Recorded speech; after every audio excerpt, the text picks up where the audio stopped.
तो हमने पिछले एपिसोड में देखा कि फीफी बेहोश हो जाती है और ज़ैंगलिंग के ऊपर गिर जाती है। फिर जब फीफी की आंख खुलती है तो देखती है कि ज़ैंगलिंग उसके नीचे है, तो वो जल्दी से उठ जाती है और ज़ैंगलिंग से कहने लगती है कि वो उसके साथ क्या कर रहा है। जिस पर ज़ैंगलिंग कहता है कि तुम बेहोश हो गई थी और मेरे ऊपर गिर गई थी। जिस पर फीफी उसे कहती है कि फिर तुमने मुझे दूर क्यों नहीं धकेला।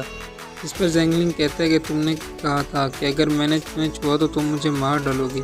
फिर फीफी उसके होंठों की तरफ इशारा करके पूछती है ये क्या है। जिस पर ज़ैंगलिंग बताता है कि ये उसके होंठों की लाली है। ये बात सुनकर फीफी को और गुस्सा आता है और उसे मारने लगती है, लेकिन तभी ज़ैंगलिंग उसे कहता है कि क्या वो उसे ऐसा आदमी लगता है। जिस पर फीफी कहती है कि तुम ऐसे लगते तो नहीं हो पर तुम हो। फिर हम गाँव वालों को देखते हैं, जिनमें से कुछ लोग कह रहे होते हैं कि वो यूरेन को मारने के लिए उस पूरे जंगल को ही आग लगा देंगे, लेकिन गांव का मुखिया उन्हें रोक रहा होता है, लेकिन वो फिर भी उसकी बात नहीं सुन रहे होते।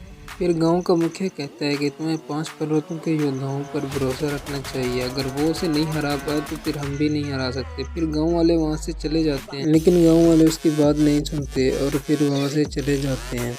फिर हम फीफी को देखते हैं जो हवा में एक कंदील छोड़ती है। ज़ैंगलिंग उससे पूछता है तो उसे बताती है कि 1 घंटे में इस कंदील में इतनी बिजली जमा हो जाएगी जो किसी भी राक्षस को मारने के लिए काफ़ी है। ये उसे जान से मार देगी। और फिर वो उस कंदील के टोकन को हाथ में ले लेती है, तो ज़ैंगलिंग उसे रोकने लगता है और कहता है तुम यूरेन को नहीं मार सकती, उसने अभी तक कोई भी बुरा काम नहीं किया। उसने जो भी किया अपने प्यार को पाने के लिए किया, इसलिए तुम उसे नहीं मार सकती। लेकिन फीफी उसकी बात नहीं सुनती और उसे एक्टिव कर देती है, जिसकी वजह से आसमान की बिजली उस कंदील में जमा होने लगती है और आसमान में काले बादल छा जाते हैं। फिर हम ची को देखते हैं जो उस जंगल में यूरेन को बचाने के लिए आ रही थी। फिर हम फीफी को देखते हैं जो कि कहती है हमारे पास 1 घंटा है, अगर तब तक हमें यूरेन का शरीर नहीं मिला तो ये बिजली हम पर ही गिर जाएगी। फिर वो ज़ैंगलिंग से कहती है कि वो उसकी मदद करे, तो ज़ैंगलिंग उसे कहता है कि वो उसकी मदद करेगा, लेकिन उसके बदले में उसे यूरेन को नहीं मारना होगा। जिस पर फीफी उसे कहती है कि अगर वो उसे नहीं मारती तो कल को वो कई इंसानों को मार देगा। जिस पर ज़ैंगलिंग कहता है कि मुझे कल का नहीं पता, लेकिन आज तक उसने किसी को नहीं मारा। इससे पता लगता है कि वो एक अच्छा डीमन है। फीफी उसकी बात नहीं सुन रही होती, तो फिर ज़ैंगलिंग कहता है कि वो भी उसकी मदद नहीं करेगा। फिर आखिर फीफी मान जाती है और ज़ैंगलिंग से कहती है कि ठीक है, वो उसे नहीं मारेगी, बस अपने दोस्तों को छोड़ने के लिए मजबूर करेगी। तो ज़ैंगलिंग भी उसकी बात से राज़ी हो जाता है और फिर से उस थंडर तलिस्मान का यूज़ करता है और उसकी मदद से ज़मीन में एक गड्ढा करता है और फिर देखता है कि वो ज़मीन के अंदर कई जड़ें फैली हुई हैं। और फीफी को बताता है कि यूरेन का शरीर 1000 साल पुराना पेड़ है, इसलिए वो कहीं पे भी नहीं जा सकता, हमें बस इस जड़ का पीछे करना होगा। और फिर फीफी उस कंदील का टोकन ज़ैंगलिंग को दे देती है। फिर ज़ैंगलिंग और फीफी यूरेन के पास पहुंच जाते हैं और छुपकर उसे देख रहे होते हैं। यहाँ पर यूरेन खुद को हील कर रहा होता है, तो फीफी कहती है कि वो उसकी आंखें निकाल देगी और उसकी टांगें तोड़कर उसे अपाहिज बना देगी। तो फिर ज़ैंगलिंग उससे कहता है कि ये तो कुछ ज़्यादा ही हो रहा है। जिस पर फीफी कहता है कि उसने उसे ज़िंदा रखने की बात की थी।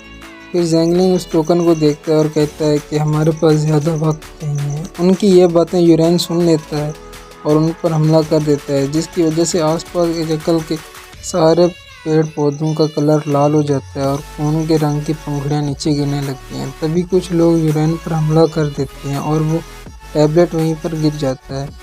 फिर हम देखते हैं कि ये कोई और नहीं बल्कि फीफी के ही दोस्त थे जो अब यूरेन के काबू में थे।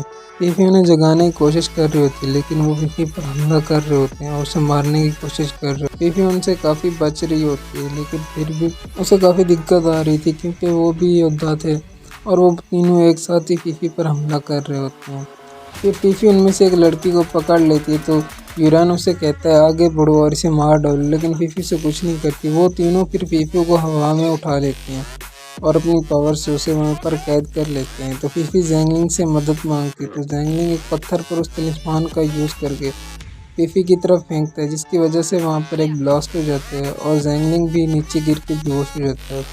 फीफी ज़ैंगलिंग के पास उसे उठाने के लिए आती है, लेकिन ज़ैंगलिंग नहीं उठ रहा होता। तभी वहाँ पर यूरेन आ जाता है और कहता है कि तुम लोग अभी अभी मिले हो और एक दूसरे के लिए जान दे रहे हो, ये काफ़ी अच्छी बात है, लेकिन मैं तुम्हें अभी ज़िंदा नहीं छोड़ूंगा। तभी उसे पीछे गांव वालों की आवाज़ आती है। गांव का मुखिया उन्हें रोकने की कोशिश कर रहा होता है और कहता है कि तुम लोग उसे कभी नहीं मार सकते। फिर हम यूरेन को देखते हैं जो कि फीफी को मारने के लिए आ रहा होता है, तभी आसमान में काफ़ी बिजली चमकती है। तो ज़ेंगलिंग फीफी को वो टोकन लेने के लिए कहता है, जिस पर फीफी टोकन लेने जाती है तो उसकी दोस्त ही वो टोकन उससे पहले उठा लेती है और उसे फीफी के गले पर चिपका देती है। और फिर फीफी उसे छुड़ाने की काफ़ी कोशिश करती है, लेकिन वो उसे हटा नहीं पा रही होती और ज़ेंगलिंग को वहाँ से भाग जाने के लिए कहती है, लेकिन ज़ेंगलिंग उसकी बात नहीं सुनता। तो फिर फीफी उसे वहीं पर ही बेहोश कर देती है और फिर यूरेन से कहती है कि मैं मरूंगी तो तुम्हें भी साथ ले जाऊंगी, लेकिन यूरेन उस पर अटैक कर देता है और फीफी दूर जाकर गिरती है। फिर यूरेन हंसने लग जाता है और कहता है कि तुम मेरा कुछ भी नहीं बिगाड़ सकती। तभी पीछे से कोई यूरेन को चाकू मार देता है। ये और कोई नहीं बल्कि ची होती है। ची यूरेन से कहती है कि वो कभी भी नहीं चाहेगी कि यूरेन बुरा बन जाए और लोगों को मारने लग जाए। तभी आसमान में बिजली चमकती है और फीफी जाकर यूरेन के पेड़ से, जो कि उसका जिस्म होता है, चिपक जाती है।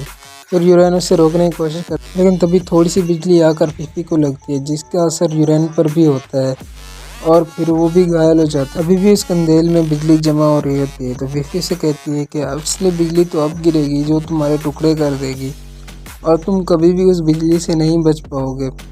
और फिर यूरेन फीफी से कहता है कि ठीक है, हम लोग साथ में ही मरेंगे। तभी आसमान में बिजली चमकने लगती है। ये बिजली देखकर गांव वाले कहते हैं कि देवता शायद यूरेन को मार रहे हैं, इसलिए वो ज़मीन पर झुक जाता है। यूरेन फीफी से कहता है कि वो यहाँ से चली जाए, क्योंकि जैसे ही बिजली उस पेड़ पर गिरेगी तो यूरेन के भी टुकड़े टुकड़े हो जाएंगे और फीफी भी उसके साथ मारी जाएगी। तभी ची कहती है कि हम लोग साथ में रहेंगे और अगर मर भी गए तो साथ में मरेंगे। और फिर बिजली उन पर गिरने वाली होती है और यहाँ पर एपिसोड ख़त्म हो जाता है। अगर इसका पिछला वाला एपिसोड नहीं देखा तो जाकर चेक कर लेना।